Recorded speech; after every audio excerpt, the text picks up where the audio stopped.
एक बार स्वामी विवेकानंद अपने आश्रम में एक छोटे से कुत्ते को टहला रहे थे। तभी वहां अचानक एक नौजवान आया जो बड़ा परेशान नजर आ रहा था। उसने आते ही स्वामी जी के पैर पकड़ लिए और उनसे गिड़गिड़ाने लगा कि स्वामी जी उसकी मदद करें। स्वामी जी ने उसे उठाया और शांत रहकर अपनी समस्या बताने के लिए कहा। युवक बोला, स्वामी जी मैं काफी पढ़ा लिखा हूँ और मेहनती भी, लेकिन फिर भी मैं आज तक अपने किसी काम में उतना सफल नहीं हो पाया जितना मैं हकदार हूँ। स्वामी जी ने उसकी सारी बात गौर से सुनने के बाद उससे कहा कि मैं तुम्हारी समस्या का हल जरूर बताऊंगा, लेकिन उससे पहले तुम्हें मेरा एक काम करना पड़ेगा। तुम्हें इस कुत्ते को थोड़ी दूरी तक टहलने के लिए ले जाना पड़ेगा। युवक को स्वामी जी ऐसी शर्त बड़ी अजीब लगी। फिर उसने सोचा, इतना आसान काम तो है, किए देता हूँ और बदले में स्वामी जी से समस्या का उपाय मिल जाएगा। युवक ने स्वामी जी के पास से कुत्ता लिया और उसे टहलने के लिए ले गया।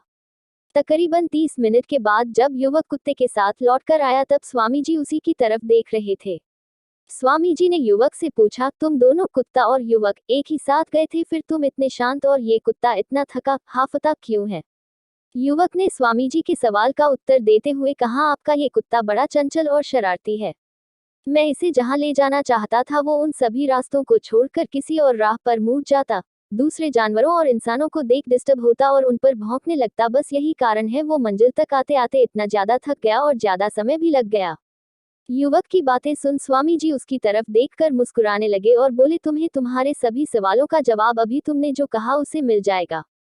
युवक को भी स्वामी जी की बात समझ में आ गई और उसे रियलाइज हो गया कि वह भी इसी कुत्ते की तरह अपने लक्ष्य पर ज्यादा फोकस नहीं करके दूसरे लोगों के पीछे दौड़ रहा था और फालतू चीजों में समय बर्बाद कर रहा था। उसने स्वामी जी से वादा किया कि वह अब अपने लक्ष्य पर अच्छे से फोकस करेगा और जल्द से जल्द अच्छे परिणाम पाएगा।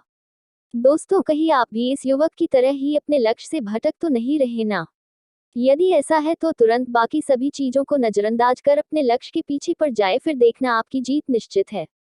उम्मीद है स्वामी विवेकानंद की ये छोटी सी प्रेरणादायक कहानी आपको पसंद आई होगी और आपको जीवन में अपने लक्ष्य को पाने की प्रेरणा में बढ़ोतरी हुई होगी।